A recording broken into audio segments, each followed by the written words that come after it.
Maybe like one of your French girls. I saw this old clip of Schumi going around the Ferrari factory. No one calls him that. No one, I think, in the history of Formula One has fucking called him Schumi. Like, hello, Konichiwa, and welcome back to Idiots of F1, Season 4, Episode 5. And yes, we you may have guessed from my perfect Japanese, we are going to Japan. Suzuka, Honda's home circuit, one of the greatest tracks on the planet, according to people who actually know what they're talking about when it comes to F1. And with a nod to the internet, we have the S's, the Degner curves. Ev, have I got that right? I'm looking at you. He's not sure. We've got the spoon, the 130R. These are all terms I've just picked up in my research, none of which obviously mean anything to me. This week, though, we're previewing only. We've got no race to review as we went to town on China last week. So just jump back in and have a listen. It's definitely worth it. But this week, just us. A circuit I know Ev and Diggs love very much, and about 30 things currently on fire in the paddock that we need to talk about before race day. And Sunday matters more than usual this week because after Japan, there is nothing. Bahrain's cancelled. Saudi's cancelled. The next race after Suzuka is Miami. Cue that pitbull in early May. So 5 weeks, guys, a gap so long that some of these teams might actually have time to fix their cars. Others, and I'm looking at a certain Silverstone outfit, probably won't. But before we get into any of that, a quick word on the quiz that's taken over the F1 world scoreboard check, because I know some of you are keeping track. Going into tonight, Ev sits on 3. 1, 2, 3. Digby, who has not been here for 3 consecutive episodes, still has 1, and that is 1 more than our fellow host, fellow guest, Tay, who is still on 0. You're like the version of Idiots of F1 this Linda, year. listen. I think it's just a case where I dominated so hard last season that I'm just letting everyone just take This is your have handicap. their moment. So what you're telling me is you're not handicapped, but you're giving people a handicap. Oh, no, I'm super special. I love that you think that for yourself. Well, look, Tay, if anything, it's not for a lack of trying, but it is absolutely for a lack of knowing anything. So there you go. It's absolute shit. Right, before we get into the serious business of previewing a Grand Prix with the confidence of people who should not, it's time for the idiot icebreakers. And this week, given we are heading to Japan, I thought it only right that the questions have at least a vague sense of occasion. Now, for those new, this is just to ensure you feel closer to my fellow idiots. The idea is that over time, through these icebreakers, you get to know them just a little bit more. Like onions, we'll continue to peel back the layers so you can feel like you've known them for your whole life or hated them for your whole life. You know, that's ultimately your choice. But because he's on a roll and he's in a talkative mood, Tay, I'm going back to you first. I feel like you redeemed yourself last week after a very shaky start. So the first one is yours, all right? So, Tay, Honda are in crisis.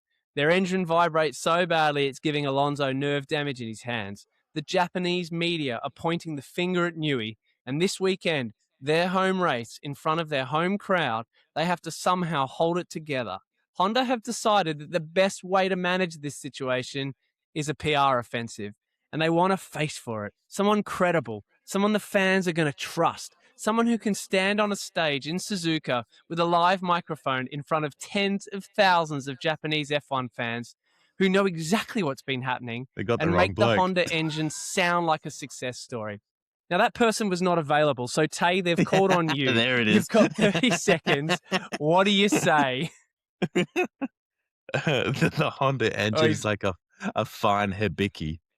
It just sits there as waiting to be slurped up and enjoyed. Okay, it's good. Yeah, and then wins and becomes the number 1 whiskey in the world, i.e. the number 1 car in the world. Okay, not bad, not bad. It's very optimistic. I'm sure that you'll probably get a happen. sponsorship deal. I don't actually think I've ever had that whiskey. It's good. Yeah, well, yeah, obviously. I mean, based on what you've just said, that and the Honda engine are good. Hey, Ev, it's your turn. Tay, well done. Hi. Well done, man. You didn't bottle. Thanks. That wasn't Cheers. that boring. Yeah, it wasn't that okay. boring. Yeah. Oh, good. He's shaking again. The PTSD is going out. Hey, Ev, you're up. Lewis Hamilton and Kim Kardashian were spotted this week walking around Harajuku You give him and all the easy ones. Omotesando in Tokyo. I definitely didn't pronounce either of those right. You are a tabloid journalist. You have a camera, 10 minutes, and a deadline. What's your headline? Kim takes Lewis around Japan before taking him back to hotel and or that was a Michael Scott. Let's go with the or. All right. In Digby's absence, I have another question for you, Ev. Right? Working on the basis that in the time Digby's away, Antonelli's won his first ever Grand Prix, Hamilton finally stood on a Ferrari podium, McLaren didn't start a race, and Verstappen retired, walked to the media pen, and told the world that anyone who enjoys the 26th season so far doesn't understand racing. If you were Digby, which one would you most like to have been in the room for and why? All right, let me see. Definitely the Kimmy one. Victim. What was the question? Which one do you want to be? Which room would you love to be in and why? What were the options? Oh, God. Never mind. God. Something about Kimi Antonelli. I don't want to meet Kimi Antonelli. What are we going to talk about? Roadblocks? I don't know. I don't know anything about it. I don't know what that is. I reckon he'd want to be in the one with McLaren. Yeah, just so that he could sit there and take photos on his phone of Lando crying. Hey, right, icebreaker's done. I've got some heavy work to do there. Turning our attention to the rest of today's app, this is what we've got in store for you. So we're going to preview the Japanese Grand Prix, where we'll give you the latest from the paddock and our predictions. We're, of course, jumping back into Haas, you've been paying attention, the Japan edition. So 8 questions, and I promise Tay at least one of them is answerable. And we're doing What's Verstappen, which this week features a few off-track updates that have happened over the course of the last week, obviously since we last got together. So with all of that, let's get into it. It's time for Grid Walk and Trash Talk. So, gents, let's start with the circuit itself because Suzuka deserves a moment. So it's 5.8 kilometers, 53 laps, if going off memory.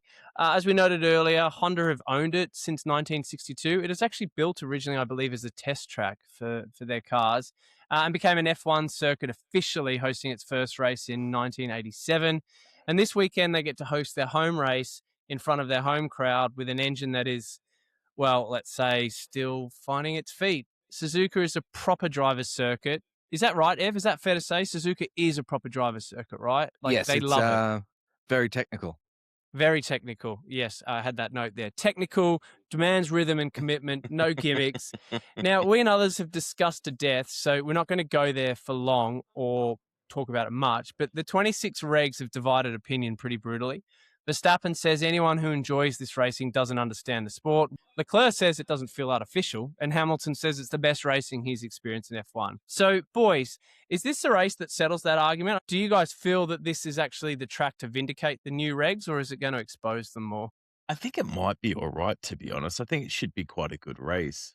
I don't know if we'll necessarily be like, oh, no, we're good now. We're safe. Like, these are the new regs. We're safe. The cars are going to be great. I don't necessarily it'll be that.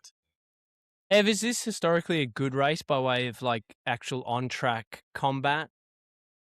Well, I don't think you could probably say that there hasn't been any good combat for like over 10 years at any circuit. With all the like fake DRS kind of stuff. The cars are probably still a bit too big compared to like F2 or F3 where they're zigzagging around, but it'll suit whoever's got a really good balance, which is also Mercedes, incidentally. But yeah, there's only like one long straight along the back. Did they get rid of the chicane? I think they got rid of the chicane. I know they did in Melbourne. I know they did a couple of years ago. They did in Spain at Barcelona. I feel like that chicane is such a icon of that track. Yeah, and you need it to slow the cars down so they don't just zoom around. Yeah, I'm really excited. I think it's going to be a really good competitive race that hopefully Mercedes aren't just going to zoom off into the distance. Well, I'll tell you what, with having 5 weeks between races, there's there's a long period of silence for F1 where they need a good race to kind of roll into that break with some momentum. It's not like they can immediately roll into the next week like China and have an opportunity to save Melbourne, or at least the response to Melbourne. Yeah, So that's true. yeah, I suspect that there will be a lot of people praying for a very, very good race this weekend. And to be honest with you, as an F1 fan, even if you don't like the regs, you should still be wanting and looking forward to it. Like, this is still, like, the one, if not the most popular sport in the world. But look, before we touch on our predictions, let's talk about some key updates across the teams as we lead into this weekend. And usually I would start at the top with Mercedes. I'd, probably try and run through this by way of constructor order, so we can talk about some kind of key things that have happened in and out certain teams. But I think, given some big news, or at least the illusion of some very big news coming out of Aston Martin camp this week, we're going to start with the Green Machine, who is very much anchored at the bottom of the Constructors' Championship. So, look, as we've said, it's Honda's home race. Aston Martin arriving at Honda's home race, having not really completed a single Grand Prix with either car this season. And there's a slight nuance to that, in that Stroll did complete Melbourne, but he was something like 15 laps behind, 15 right? laps behind, yeah. He was literally on a Sunday drive in Melbourne. Throwing back to China, all the talk was about Alonso's hands, which we quipped about at the very beginning of the episode. The vibrations from the Honda power unit are so severe that, drivers physically can't complete race distance. And obviously there's a reliability issue with the car too. So Newey's gone public saying he feels powerless, and this week the Japanese media continued to point the finger directly at him. We touched on it a couple of episodes ago about, the claim that he's disrupted Honda's power unit design too late in the process, and that's what's caused the problems.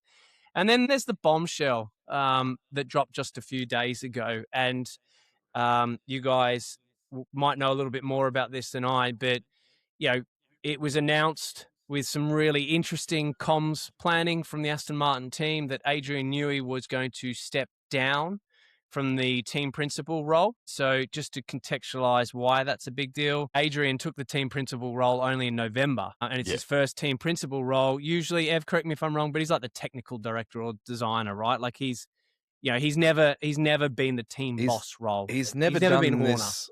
And the couple of things that were quite telling was that when it was announced, Christian Horner, I think, was already fired.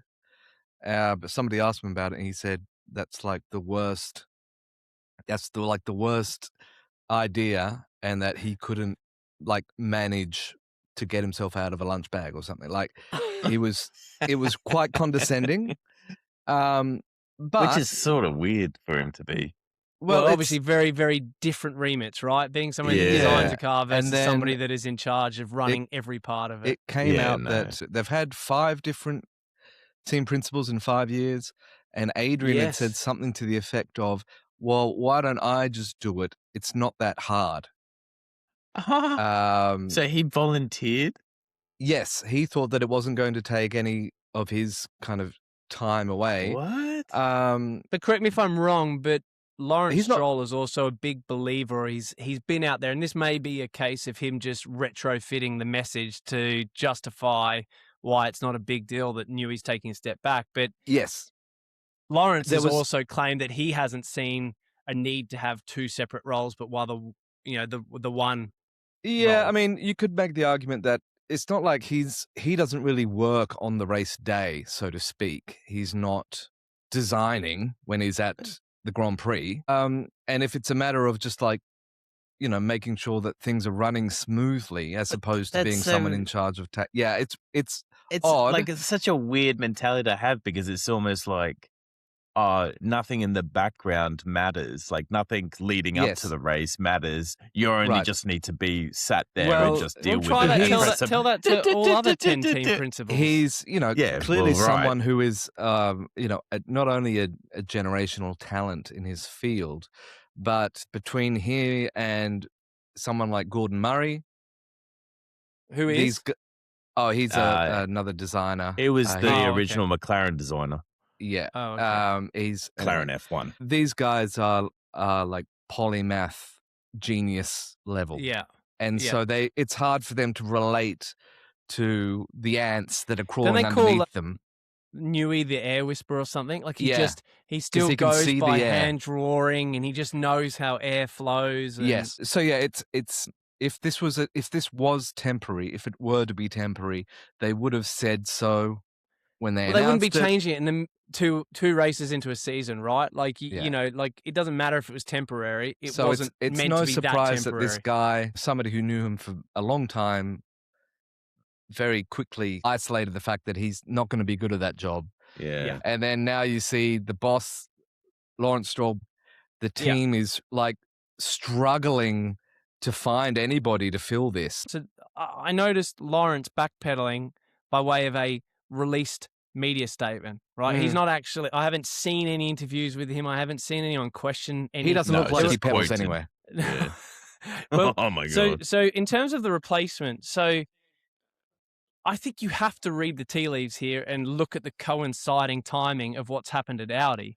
So 2 races in, and by all accounts doing okay, but Jonathan Wheatley has just announced that he is leaving Audi effective immediately. So he's the team principal of Audi. And so, you know, I'm not going to lie, we posted on our socials more or less against the reality that Wheatley's going to Aston Martin, you know, and making a hole at Audi, and just to fill that dominoes. So Matteo Binotto, for anybody that's been a long-time listener or watched Drive to Survive and saw that opening season where there were 2 guys in that tiny little car driving around the Italian vineyards. That was It was Binotto very and endearing. Him and Gunther. Gunther. Yeah. Yeah. So Binotto used to be the team principal of Ferrari. He is the CEO of Audi. I think he is the CEO in terms of he's got like of the F1 team. Of the F1 team, yes. Yeah, to be not clear. of Audi. So he stepped in as team principal. Now, Ev, you brought to my attention that perhaps what has happened there is that maybe Jonathan wasn't happy. I understand there might have been a little bit of a political power play by Binotto, who had been off the record or allegedly suggesting that they don't. He can do that role, that Wheatley isn't needed. I don't know. What do you know? Binotto is old school. He's decades of experience and well respected. I'm not surprised that giving him that role, he might get a bit bored because he enjoys being Race the team day. principal. Yeah.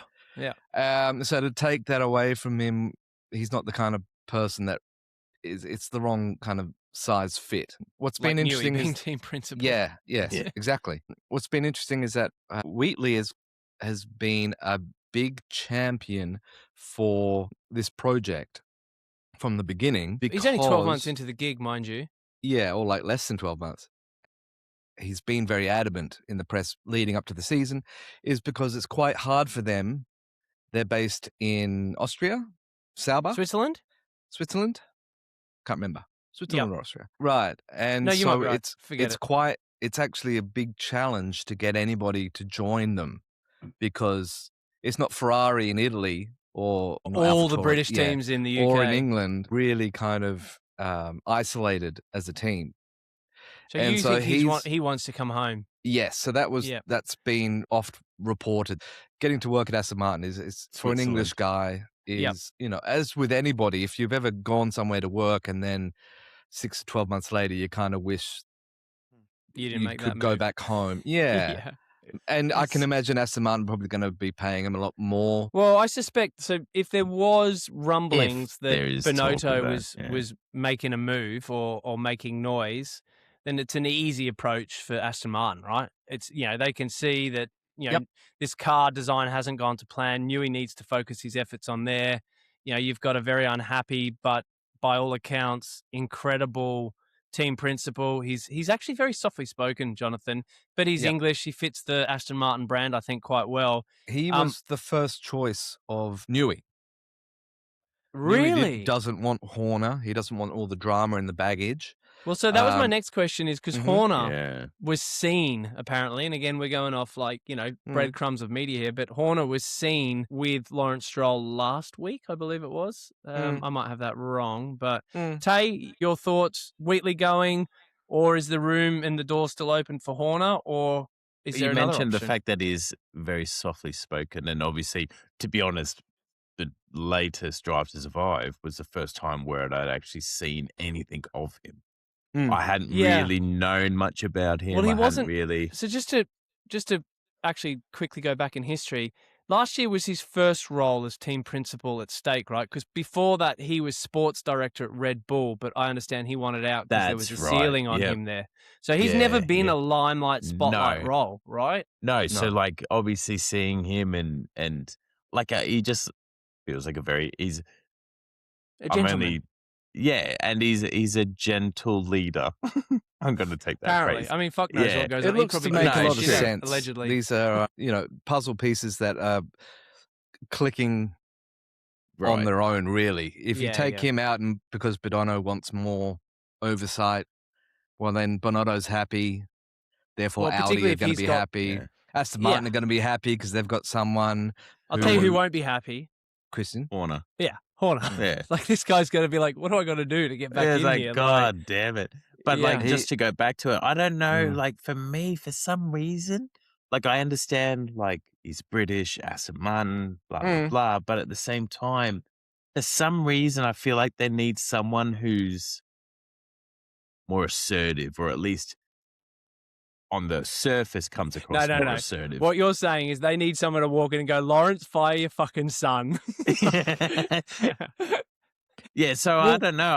I don't really see it, to be honest, with Aston Martin. yeah. But Yeah. yeah. But then, But if then there's that's also what's- rumours, and we'll get to it shortly, that George Russell might end up at Aston Martin. And you're like, I don't really see Russell there. But iconic English brand. I swear to if you wanna- God, if fucking Lance is still there and you're getting like these other drivers to fucking come in, but then Lance just hangs around, like when is enough when it comes to being a successful fucking team? I saw when people they were start talking winning, I about, guess.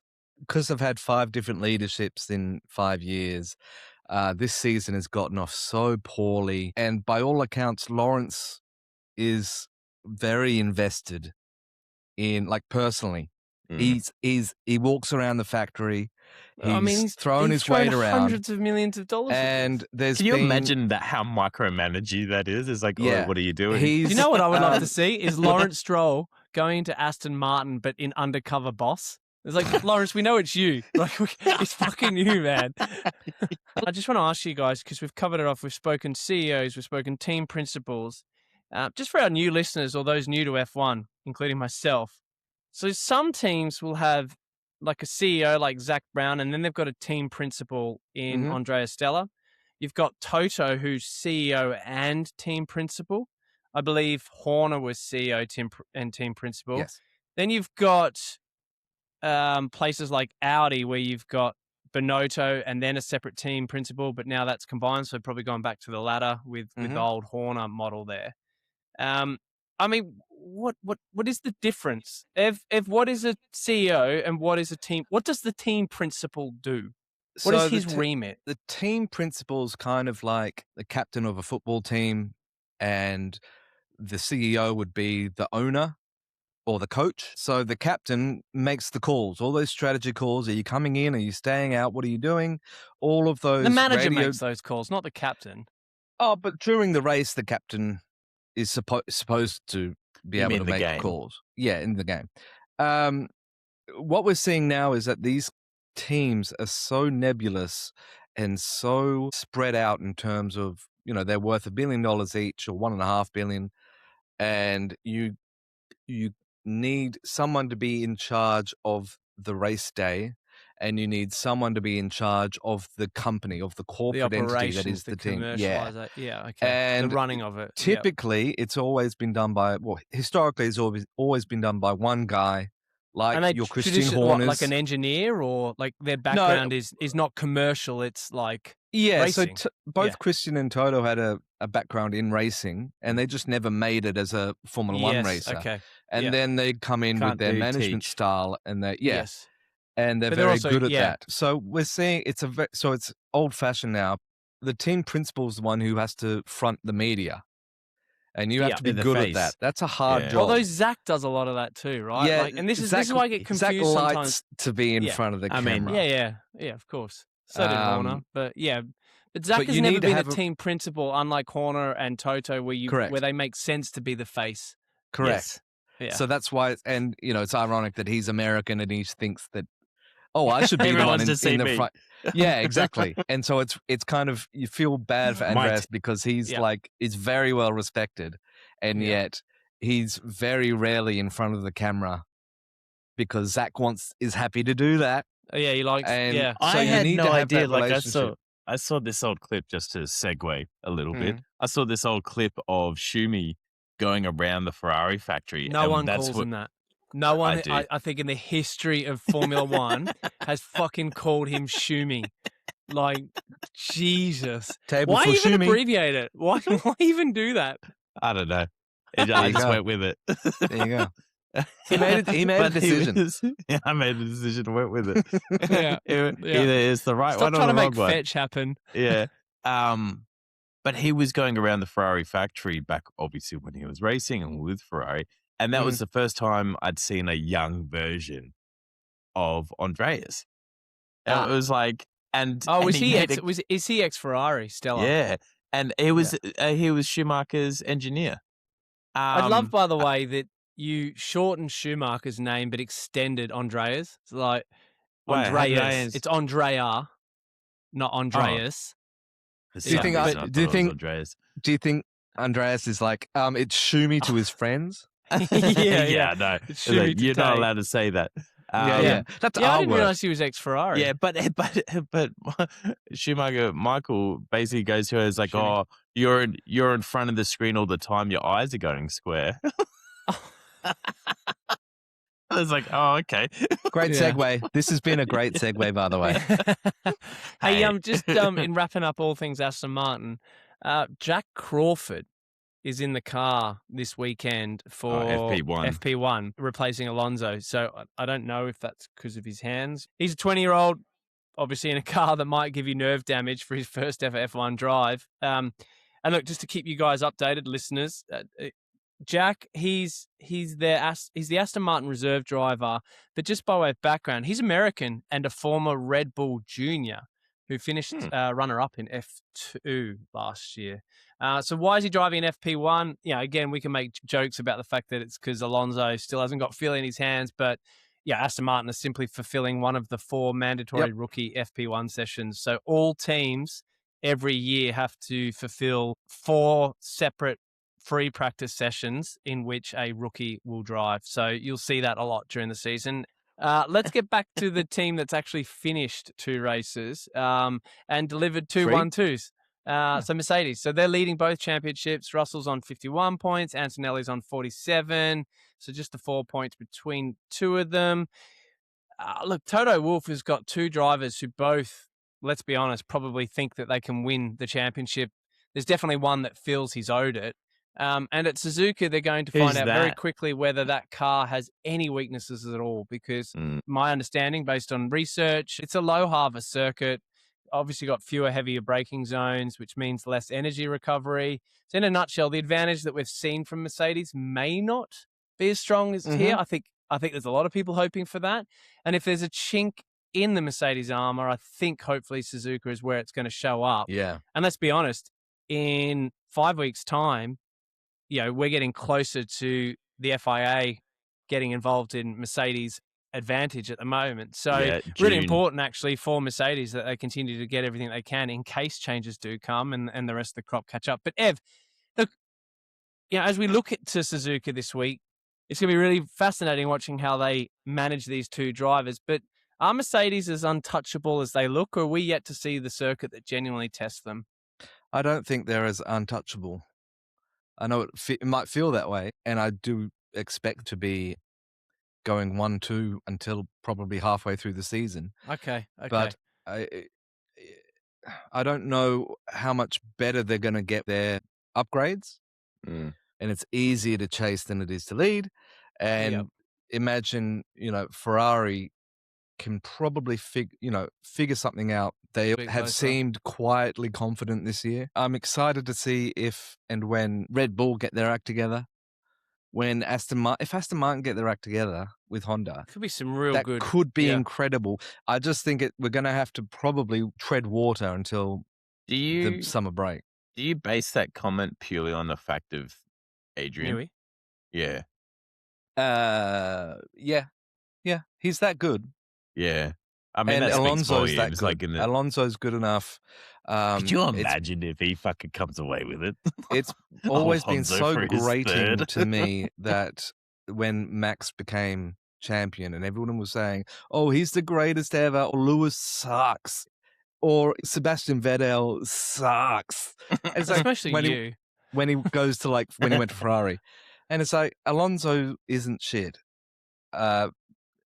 Lewis Hamilton isn't shit. It's Yeah, Yeah, yeah. at maybe least- I it's mean, the yeah. car, Yeah. and perhaps everybody needs to take a step back, or stop letting teenagers have Twitter. Oh, it's funny. And, It's funny you talk about the car because I want to ask you something about Max later.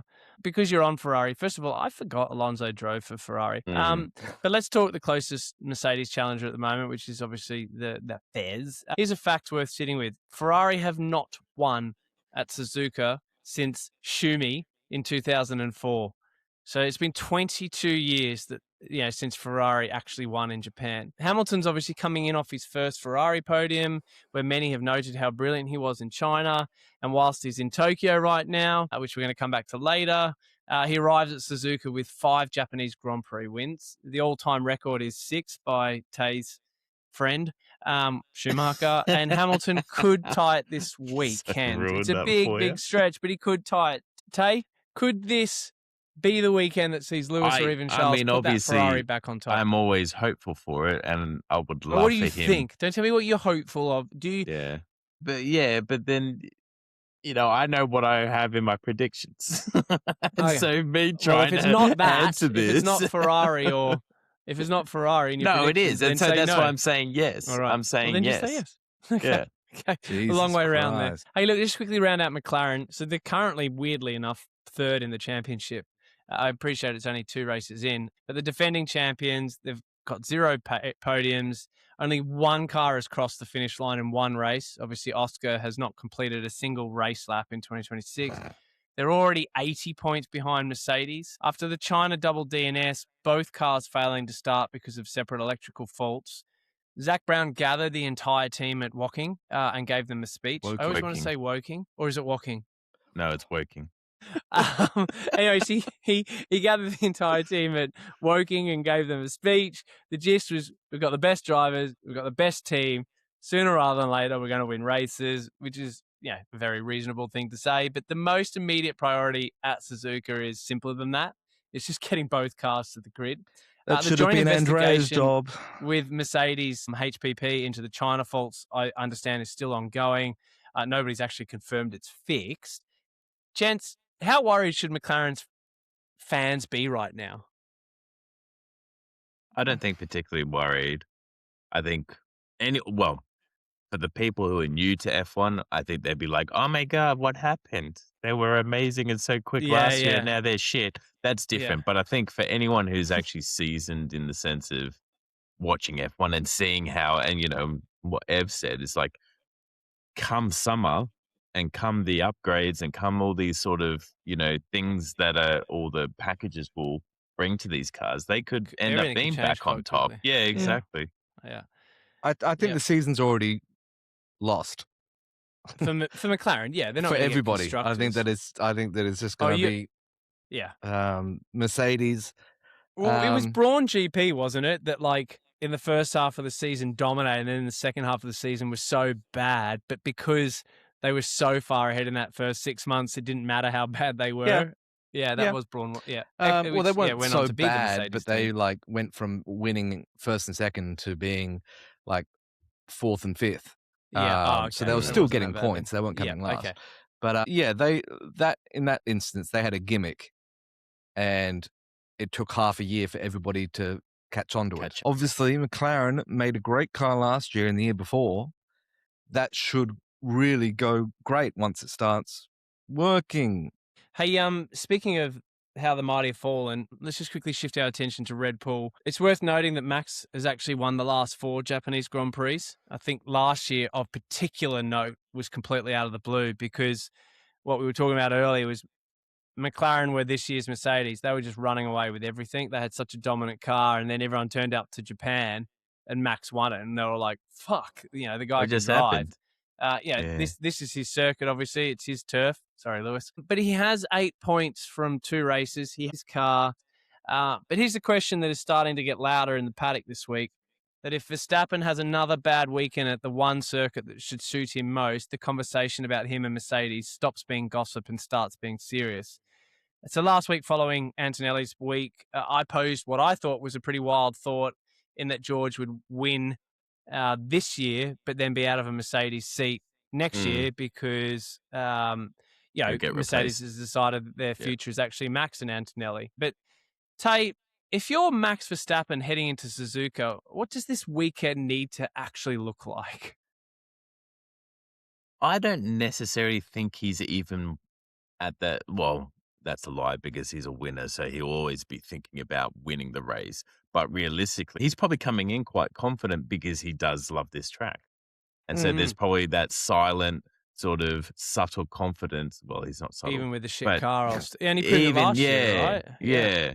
Well, Exactly. you look at, Lewis, that Ferrari is not winning, and yet he's talking about it's the best driving his car has ever had. And about him, even if that was hyperbole, his demeanor and his personality has been on such an uptick. Yeah, exactly. He looks so much more positive, and so I think that's what the truth is with him, between Alonso and Verstappen, who are the only multiple champions, that it's like they just want to be in the fight. They just want to be able to compete. Yeah, exactly. Yeah. I think Max knows well enough, and he's been doing it long enough to know that anything can change. Just like last year, the fact that they were shit, and then he ended up coming second. Well, almost winning the whole thing. Yeah, he missed exactly. out by, what was it, so 2 points he in the knows. end. Yeah, he knows what can happen throughout the season. I want to round out the problem children of the grid, so let's talk about Williams. It's been revealed that they are over 20 kilograms overweight, and fan of the pod, Ralf Schumacher, has called their car the biggest flop of 2026. You mean Ralf Schumi? Yeah, Schumi. Sorry. God, how did I miss that? Ralf Schumi. So today, they've obviously accumulated 2 Sort points. your shit out. Thanks to Sainz's P9 last week in China, which I think it's fair to suggest was aided heavily by the attrition around him. Vowles has confirmed that the plan is to use the 5-week April break to address the weight, as they can't do it immediately because of the cost cap. The fixes apparently exist. Vowles has said that. They just can't execute them yet. Gents, we joked about Williams last week, and we took the mickey out of them a bit, and obviously poor old Vowles and relating him to somewhat of a supermarket. But Williams were 5th in the Constructors last year after a 9th the year before. Vowles is a seriously good operator. There's a lot of belief in the program, investment in the team from new financiers, and the ability to track drivers like Sainz obviously suggests that. Do you have as much belief or faith as I do that they're going to come back? The problems they're in of their own making give me no faith that they're going to dig themselves out of that hole, because you wouldn't have fallen into that hole. Well, you can't just. It's not place. like you can just strip the weight, right? Like it's no. Okay. No. But also, how does it apply though? Like he's like, oh, we've got the fix for it. We just can't do anything about it because of the cost cap. Yeah. I'm like, what is another few weeks going to do? You're still. Well, I suspect maybe they're doing it at the same time as they're doing other development work, so that there's efficiency. Yeah. So they roll into certain costs. He said something about how he's got like 12 fixes on his desk right now, but they can't do anything about it. Could you imagine if they get this shit sorted and then they just come back in Miami and just fucking dominate? Yeah. And we're like, what the fuck just happened? They're cheating. Yeah, exactly. They and Haas are famous for staff retention. So even though they're typically at the back of the grid, they always keep the same guys and girls in the garage. All those people. So I've got a theory to that. So much about. So why do they? Is that not? Is that not kind of like the answer to why they're shit? Is like there's obviously no accountability. We accept failure, so you're not getting. It's like working for the government. You can't get fired. Yeah, that's true. It's like, I'm just. Okay, so you're not that optimistic. I think also Williams is still so tied to the name. you know, and the heritage so of they what should. that was. I mean, yeah, I think for it's sure. so I'm important not to protect the disagreeing legacy. with that. Yeah. I'm disagreeing with that whatsoever. I think that's all credit to them. Hey, in terms of others on the grid, there's probably not a huge amount of noise from the likes of Alpine, Racing Bulls, or Haas in the last week, with the exception that both Racing Bulls and Haas have revealed and launched a new livery. Haas did a Godzilla one in Tokyo today. I was really excited about it. It actually doesn't look too bad. I thought it was pretty underwhelming. Oh, you didn't like it? Okay. Yeah, I mean, have you seen the meme about Godzilla? Either Godzilla is standing on stilts, or is Godzilla and then like long legs all the way to the bottom of the ocean? Oh yeah, because he's been around a long how does he stand in the fucking How does he ocean? stand? It doesn't make any sense. That's been a long stand. Yeah. Well, back on land, Cadillac have been peddling the progress narrative and that there's rustiness in their drivers that will come good. But look, let's shift everyone's attention to the future. It's prediction time. Again, we're going to go on record here. We had a mixed bag with China following a pretty awful opening in Melbourne. But as per the last two races, there are 4 categories to cover off here, gents. Who wins in Japan? Who else is on the podium? Your biggest surprise of the weekend and your biggest disappointment. Ev, racing through this without too much waffle or made-up nonsense. You first. Give me your predictions, big guy. Well, look, the boring prediction is to say that it's a George win. George and Kimi 1-2. Okay. So that you're calling that? That's your prediction? I'll call that. Yep. That's the most obvious thing. I am actually going to go Max third. Nice. I'm going to put my money on no money on Max. I don't think it'll happen, but if he's going to pull it out of his ass, this would be the time. You don't think it's going to happen, but you're predicting it will. I like it. Okay. All right. Your biggest surprise, or are you saying that's the surprise? I think that's a pretty good surprise. Do you reckon? I think you've had enough surprises. Okay. So the surprise you're like is a Max child, being on a podium. You've got one surprise. I need more That's surprise. Right. Okay. And what's your biggest disappointment of the weekend? So I think something's going to happen to McLaren, either Oscar or Lando. Oof. So another really. I think we've all tipped going to be bad to some extent. Biggest disappointment had something to do with McLaren in both last races, and we've actually gotten very close. Okay, it's the only thing we're good at, apparently. Yeah. What have you got? Winner, podium. I'm going to put Lewis winner. Charles third, Russell second. Okay, so Ferrari, Mercedes, Ferrari. Yep. And then biggest surprise.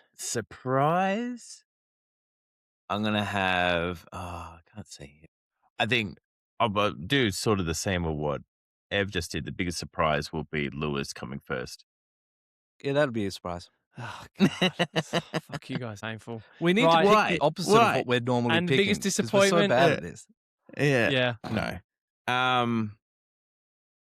Biggest disappointment was this conversation. I think neither Haas being in the top 10. It's not really. I mean, it's Haas. Like they're okay. All right. Whatever. No, but they've been quite good the last 2 races. Well, only Behrman has, but yeah. But I mean, it wouldn't be. Yeah. Okay. All right. There you go. We don't talk about who he follows on Twitter. Well, I was going to say McLaren, but like Ev already took that, so I can't take the same. So yeah, I'm just trying to change it up. I've got Charles to win. Rest of the podium will be George and Max. Biggest surprise of the weekend will be Ollie Behrman in top 5 again. And biggest disappointment will be that Antonelli is a DNF. So I think it's going to be because he damages his car rather than a mechanical or electrical failure. And that would be some balloon letdown given all of this week's hype about him and being a championship contender. So there's your predictions. It would be fitting. Something to come back to next week when we review Japan and find out how badly we got this wrong. But for now, it's time for Hashu being paying attention. So for those of you new to the show, welcome. This is F1's greatest quiz, 8 questions. The goal is simple. Find out which one of these lots is the biggest idiot. And it's usually quite clear. Quick reminder of where we stand on the scoreboard. So Ev is on 3 points. Digby is on 1. Tay is on neither. An unbroken streak of knowing absolutely nothing, but tonight is going to be different. I can sense it. We've got the Japan edition. We've got 4 questions on F1 and the Japanese Grand Prix, and then 4 on Japan/Japanese culture, which I know Ev always anticipates with great excitement. So rules, question 1 through to question 6. You got to buzz in, answer first, get it wrong, the other one can steal. Question 7 and 8 are the danger zone. You lose points if you get it wrong, so think before you buzz. Gents, it's buzzer time. Ev, you are going first this week. Tay always goes first. Let Tay go first. I'm letting him have a break. Yeah, I'm going to mix some stuff up, otherwise he's going to go postal on me. What have you got, Ev? In Japan, men come first. It's good. It's good. Women come second, or sometimes not at all. Okay. Tay, what have you got? That's the entire buzzer. You got to do the entire buzzer. I might use this next week as well. I might use this next week. I might recycle it. Is there context to that? It's from Austin Powers. Yeah. I thought I just triple checking and just making sure that Digby was aware. Tay, what's your buzzer? Tonight, I'm going to go with Shumi. Double down on it. Why not? Yeah, just right. double Question down. number 1. The Japanese Grand Prix has been held at 2 different circuits. Suzuka is one. What is the other? I had no idea. Yeah, I don't know. Really? No idea. It's yeah, been I there had no sure. idea. since the early 90s. Well, there was 2-year break where Suzuka was out and this place was in 2007 and 8, I want to say. Oh, really? Fucking hell. Yeah. 3, Nah, 2, I got 1. no idea. Fuji Speedway. I was going to say there Mount you go. Fuji, but that Yeah. So there were I know 2 that track. championship Yeah. races there in 76 and 77. Then Japan dropped off the calendar entirely until 1987 when Suzuka took over. And then Fuji came back in 2007 and 8. It's a really good Suzuka track as reclaimed it. well. I Good. can't believe I forgot about that one. Right. Yeah, there's a big mountain there. Question number 2. How many current drivers on the grid have won a Japanese Grand Prix? And can you name them?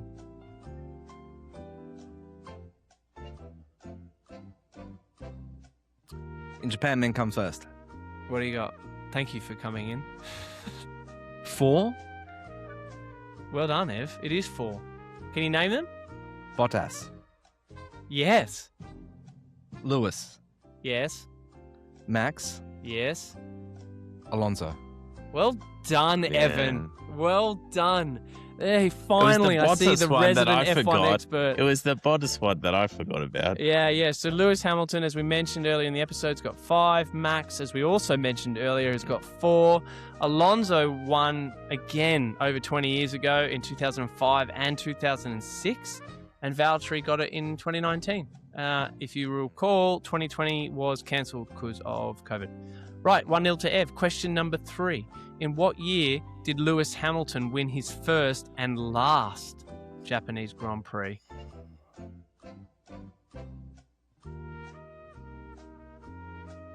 Hang on.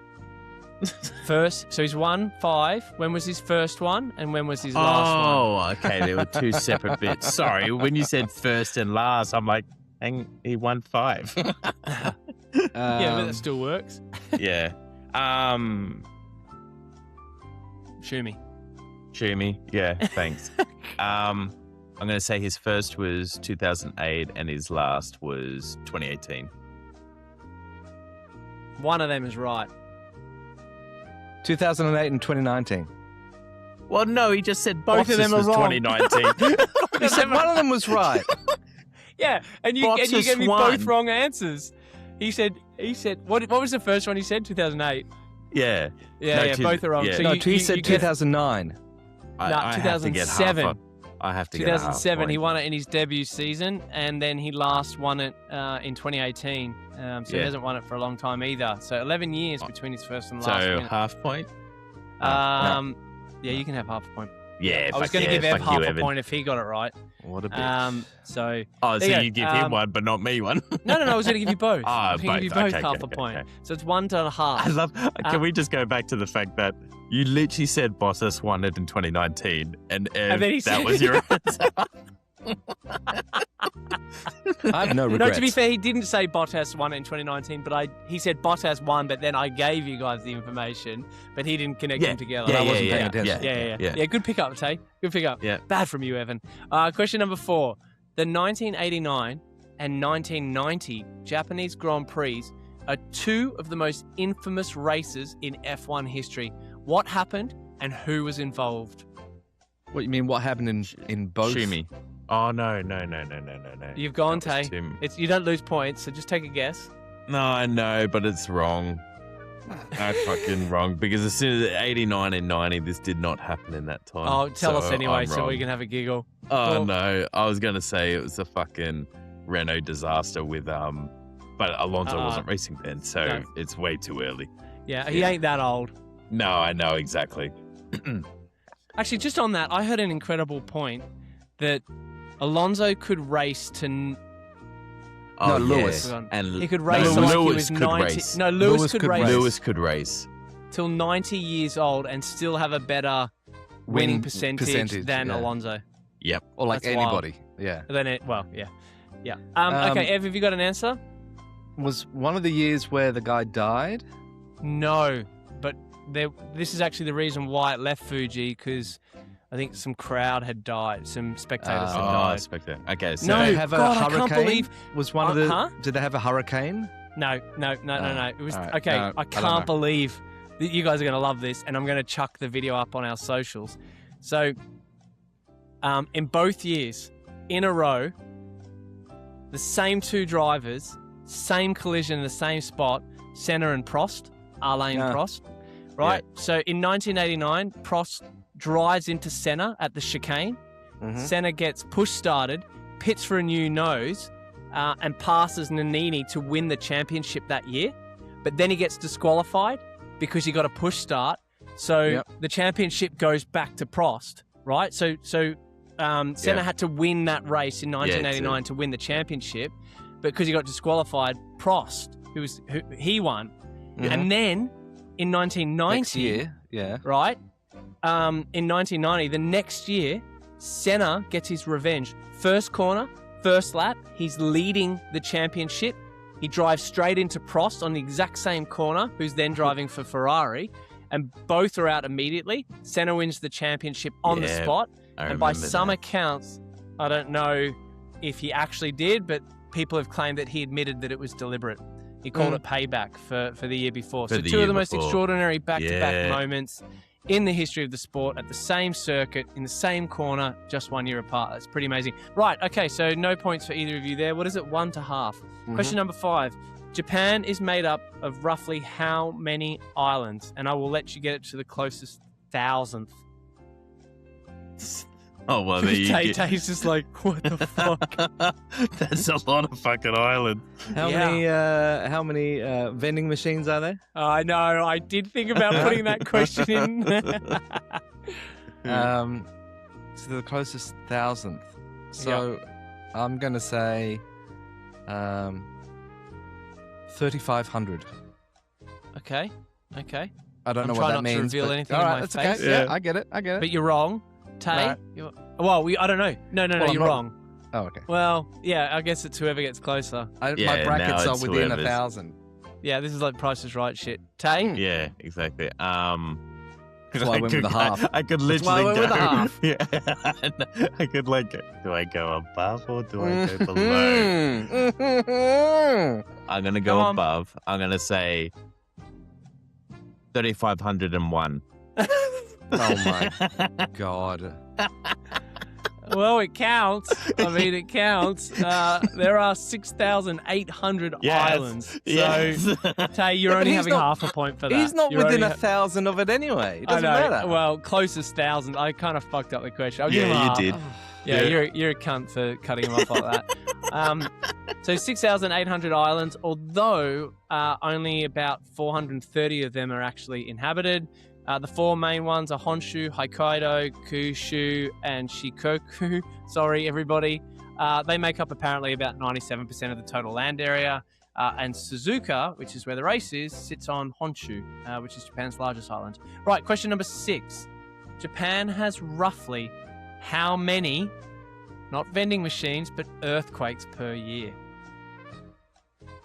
Is this the closest to? Nah. What was I'm I not- meant I'm to not be making paying that up. attention to when this came about? It's just trivia. History. the ethnograph or whatever they call it that watches. How many dolphins died in Dolphin Bay this year? Oh, fucking hell. Earthquakes. Shimmy. Yep. It's just purely a guess. We're not losing anything, so I might as well just have a No. shot. I'd say it's probably Shoot your pretty shot, high, Ted. so I'm going to say 25.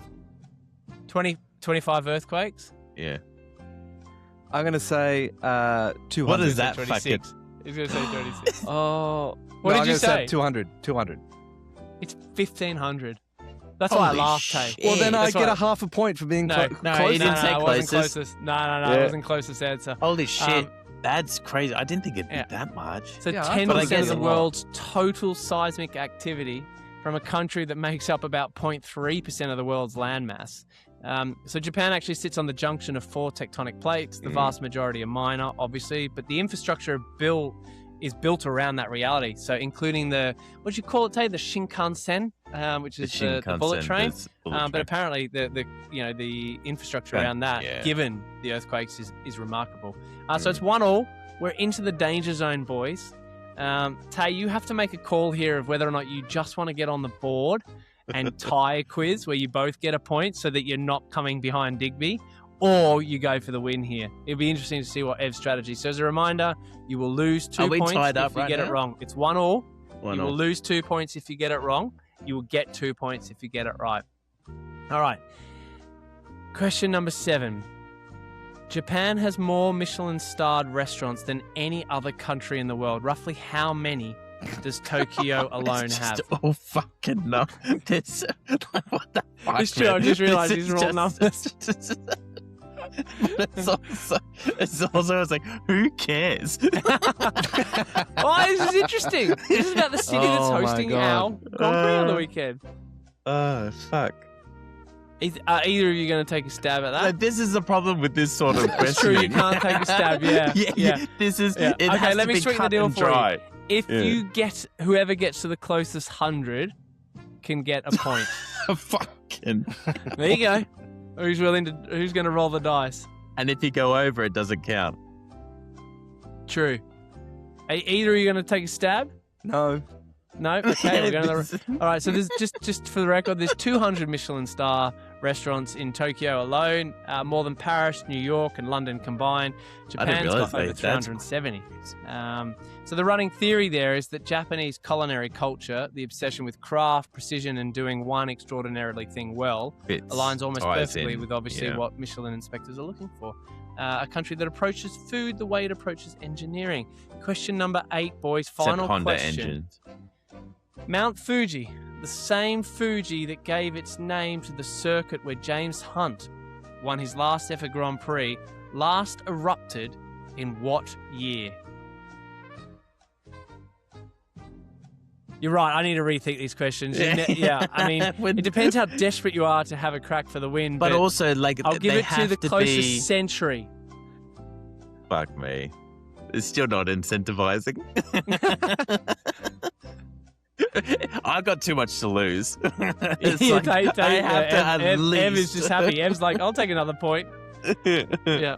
Okay, well, the answer was, just checking, no one's coming in, no one's buzzing in. No. 1707. It lasted 16 Ooh. days and deposited volcanic ash across a huge area of Japan, including what is obviously now Tokyo. And here's the kicker. The ash was mixed with sand, which is why to this day the soil not around the sticky Fuji rice this region time? is famously poor for agriculture. That's right. So there you go, boys. It is a draw. Taylor, What you a are on the letdown. board. You are finally there. Evan, you are racing ahead. Out of 5 episodes, you're on 4 points. You are very much trying to Do prove you- to do you everyone keep that it you like are that, or the you just- resident expert. You don't just keep it as 210? Ev was on 3 for a start. 3-1-0. And Sorry, nope, 3-1-0. Nope, you get a point for drawing. It's Digby's loss for not being here. Right, gents, as we bring today's show towards a close, it's time to do what we do. Take a snapshot of everything else that's been happening in the world of Formula One this week, the stuff that didn't fit neatly into the race preview, the headlines, the gossip, the chaos. It's time for What's Verstappening. So for the newcomers, this is our version of, I guess you could call it, pardon the interruption. Got a few topics, quick takes, no filter. I'll give the boys the context. I'll then give them 30 seconds of opinion. And what you do with that new information is entirely up to you. Today we've got 5 topics, so let's go. I was going to say, Ev, you won the quiz, so you go first, but you drew, so that kind of fucks it up. So Tay, you're going to go first this week. Topic number 1. Max's 6-7. This weekend, while we're all enduring an F1 break, Verstappen was at the Nürburgring in a Mercedes GT3 car preparing for his 24 hours debut in May. He qualified on pole. He dominated the race. He won by over a minute. Then he got disqualified. His team used 7 sets of tyres. The limit is 6. There's the 6-7 reference. The extra set was used during qualifying practice. Human error. The win was stripped and handed to the second place car. Gents, is Max Verstappen the best driver on the planet? Honestly, put aside your bias and your love for the likes of Lewis, because he's not out there racing other cars, right? Is Max the purest racer you've ever seen? I generally think, apart from, you could probably put him anything that isn't 2 wheels and isn't on water, and he'll probably end up dominating it. He just has that innate ability to know how to take the fastest corner, the fastest way around a track. It's amazing. Like, I mean, I don't think he necessarily, I mean, obviously he would be disappointed by the disqualification, but I think naturally he would have been like, fuck care. Yeah, that was a great. I won. I beat everyone by a minute. Yeah. I like, and the fact that, like, I mean, he even came out and said it was just, I think he said this, like, along the lines of, like, it just felt great to be in a car that isn't restricted by so much bullshit, you know, not verbatim, but like essentially apparently that essence. Mercedes was just fucking warp, man. Apparently it was an incredible setup. Yeah. And it Did looked you see, so sick. Did you see his overtake? Yeah. Well, straight through the middle. Yeah, straight through the middle. But okay, so Ev, you've been along to, you've spoken about Lewis. You know, you've spoken about Alonso. Yeah. Honestly, like, have you seen such a raw talent like Max? We haven't. Is he the purest for you? What we haven't seen is someone drive outside of Formula One ever. Like, not since the 60s or 70s. What it made me think of was back in the old days, Top Gear used to have this, what they call star on a reasonably priced car, and it was like a shitbox. I loved that. Car. I loved and every that. once in a while they'd have a Formula One, like an ex-Formula One driver. Danny was real good on it. Danny was really good. Yeah, he was number one. So all of the times were very similar, and they all talk about what lines you take. Yeah. And Lewis came on when he was winning with McLaren. Mercedes. Yeah, maybe McLaren. I think he was at McLaren when he went on. Yeah, only because I remember the episode. He beat, like, it was either Barrichello or Schumacher's time by over a second. And you're like, I don't understand physics of He's found you a do second. that. Christian Horner said a really great thing about, I think it was Giancarlo Fisichella, and when Christian was trying to make it in F1, and he saw Fisichella overtake him and then take a corner. I can't do that. Yeah, and it's like, that's not physically possible. My brain can't do that. And that's when he knew to bow out. And that's when it's like, I'm not back to going Max. to be here. So I think that overtake, and the way, I don't know how he did it, let alone the bravery, but why was his car so much faster that it kind of drove around other cars? And it's unbelievable. Yeah. So I think it's a bit of a fallacy saying that he's the most natural driver ever. But that was utterly remarkable. Yeah. And it's such a shame that these guys don't do that more often. Imagine him and Lewis on the same team, driving that Mercedes GT. Okay. Topic number 2. All right. Max and Mercedes, a match not just for the Nürburgring. So whilst on the topic of Max, previous driver and F1 pundit, as we said earlier, Joylan Palmer, who said publicly this week that talks between Mercedes and Verstappen are going to happen. Not might happen, they're going to happen.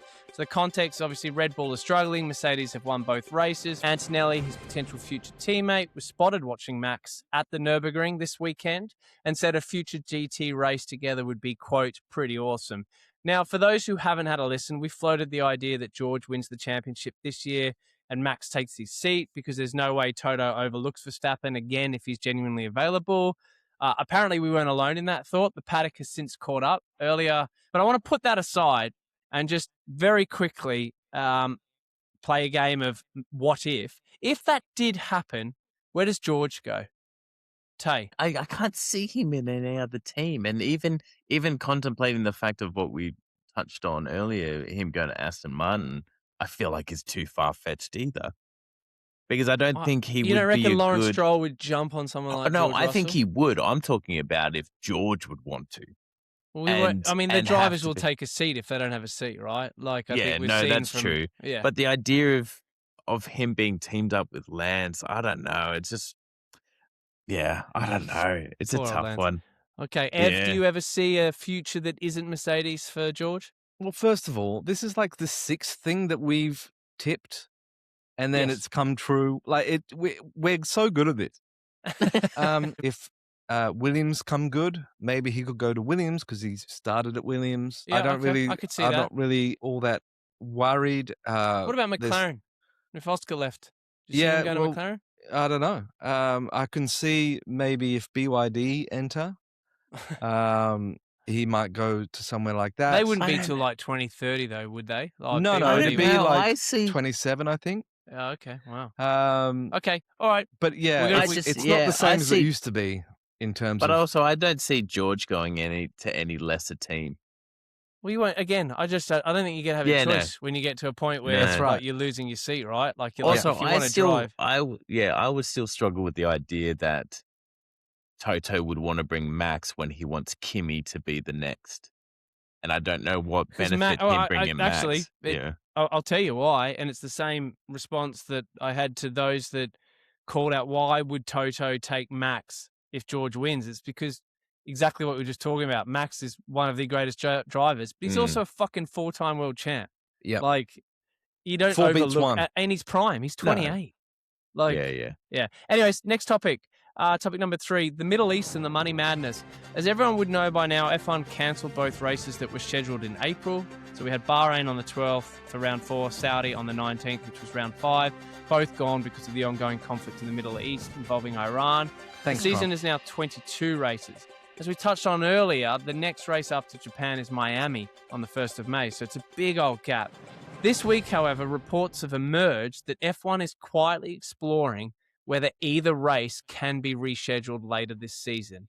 The hosting fees at stake are somewhat around the 100 million euro mark. Somewhat related, the Miami Dolphins owner said publicly this week that he makes more money out of that F1 race in Miami than he does through the NFL, which is kind of wild, but it tells you everything about why F1 is not simply walking away from that kind of money without at least trying. So the question underneath all of this is somewhat uncomfortable.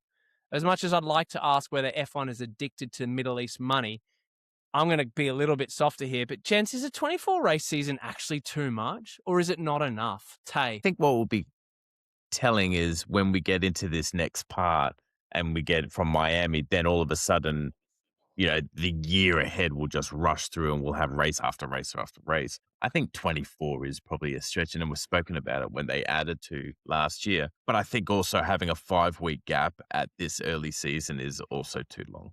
It's painful. Ev, the original races, that used to be, 16, 17 a season? Yeah. I mean, is it too much? What's your take? You've been I think it's around a long way time. too 30 much. seconds? I'll tell you what it is. It's too much if the season is boring. Yes. Yeah. Yep. Yeah, of Any course. sport. Case closed. So, and make of that what you will. If you're the hedge fund that owns Formula One, yes, you want hundreds of millions of dollars in race hosting fees. Yep. Yeah, goes without saying, obviously. But what's worth more than that is if the season is entertaining. Good answers. Topic 4. Lewis and Kim do Tokyo. We touched on this in the icebreakers. We sure did. It deserves its own moment. So Lewis Hamilton and Kim Kardashian have now been spotted together in Tokyo this week with Chloe in tow. I think I said it was his sister, but I don't actually. Is that the mum? Is Chloe the mum? Did I get that wrong? No, Chris is the mum.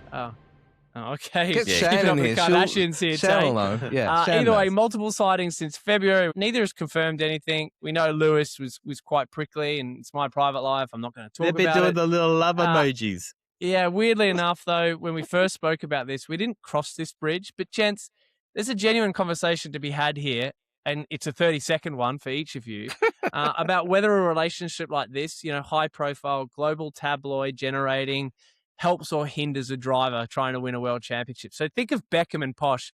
I mean, Ev, I'm going to give you the soccer analogy there, Tay, for your context. But Alex Ferguson, when he was manager, used to try and control Bex and how much he could go and see her because he was worried about the distraction. I think Taylor, what's her name? What's that?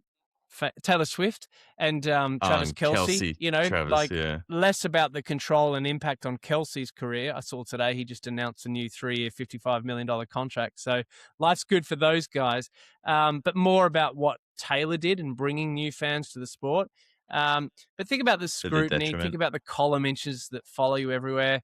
Look, gents, very quickly, how good is this for F1 if it's true? And I think it's fair to say that even if it's not true, the current coverage from non-F1 media would be pretty big around this. So, yeah, what do you got for me?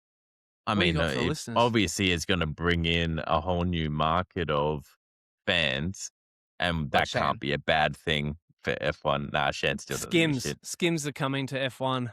Yeah, all of a sudden Ferrari's going to be their fucking outfit. Yeah, they're going to be covered Ferrari. Fuck off IBM. It's Skims.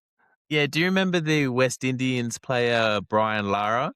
Wasn't he dating some high-profile model, and he had a real slump in his cricket? Yeah. No, I think you're right. You're right. I can't remember who the model was now. I'm completely blanking on it. Heidi Klum or something, was it? It wasn't her, but it was something at that pedigree. Speaking of Beckham, and I know it's old-fashioned, but what Alex Ferguson also said was he likes it when his players got married because he knew that they'd be settling down and they weren't mucking around. Yeah. I know it's a whole different world that we live in where Kimi Antonelli is like 14 and driving a Formula 1 car. But yeah, Lewis seems to be really happy with his driving, and this relationship he seems to be really happy with. I just want him to be happy. Well, look at what's his face got married. Charles, he got married. Yeah, good from you. So, I don't think Kim's getting married again. She's been married a few times, hasn't she? I mean, not that I. Well, Kanye said my kids will never watch F1. Yeah, it's true. Kanye says a lot of things. Okay, do we know? Is she going to the Grand Prix? Do we actually know? Has it been confirmed whether or not she? You would expect so if she's there. We'll see. Okay, last one, boys. Topic number 5. Lando Norris is getting a waxwork. So I've saved this one for the end deliberately because I think it deserves a moment of reflection. So Lando Norris, the reigning F1 world champion, is getting a waxwork at Madame Tussauds in London. So he'll join Lewis Hamilton in the collection. So the waxwork was presumably commissioned when things were going better, but it raises the only question that really matters here, boys. Which moment of Lando's career gets immortalised in wax? And purely for fun, if you were getting one, what would yours look like? Tay, go, 30 seconds. Be quick. Fucking hell. What would I get one? Oh, God. Do the one where he lost his shit and he was coming first in Russia. That would be brilliant. In the wet. That's good. And if you had a wax statue made of you, what would you be doing? What would your pose be? This one right now. Brilliant. Okay, we'll keep it clean. Fucking hell. Evan. Paint me like one of your French girls. I would want him to be Lando wearing that cut-off shirt he did. With Danny Rick, the midriff. Do that. That's what his fans want. Please tell me that if you were to get a waxwork done, you're doing an identical midriff. My waxwork would be me wearing something I've put a lot of effort in to wearing like a nice outfit. So it'd be like me looking really nice, and then surprise. My head would be like Like it'd be like, you know, when you get a photo taken, it's like in between a breath. Yeah. It'll be Or when something you like that. blink. Is Very Yeah, good. but you think you look good, and you just look. always. We'll let others call us out on that. There you Hey, go. with all that said and done, ladies and gents, it's time to say goodbye for this week's episode. We've previewed the Japanese Grand Prix. We've gone team by team through a paddock that is frankly on fire in all the wrong ways for many. We locked in our predictions, which will be held account to next week. We found out that Japan has more Michelin stars than anywhere else on Earth, and that Mount Fuji's last eruption lasted 16 days. Probably like an Evan ejaculation. And we established that Max Verstappen cannot catch a break in any Japan, men do come first. sport right now. Massive thank to you both, Tay and Ev, for tonight. Now, the important bit. The race is this Sunday at Suzuka. Whatever you think of the new regulations, Suzuka has a way of producing moments. You're not going to want to miss it.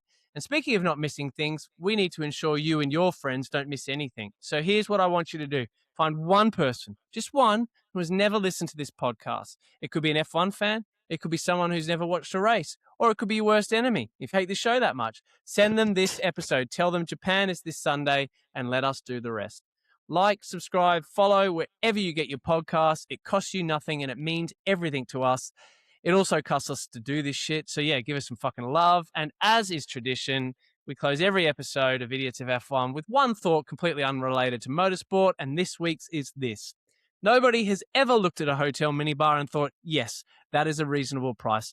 Good night. See you on the other side of Sunday. Konichiwa. Bye. Meow, meow, meow, meow.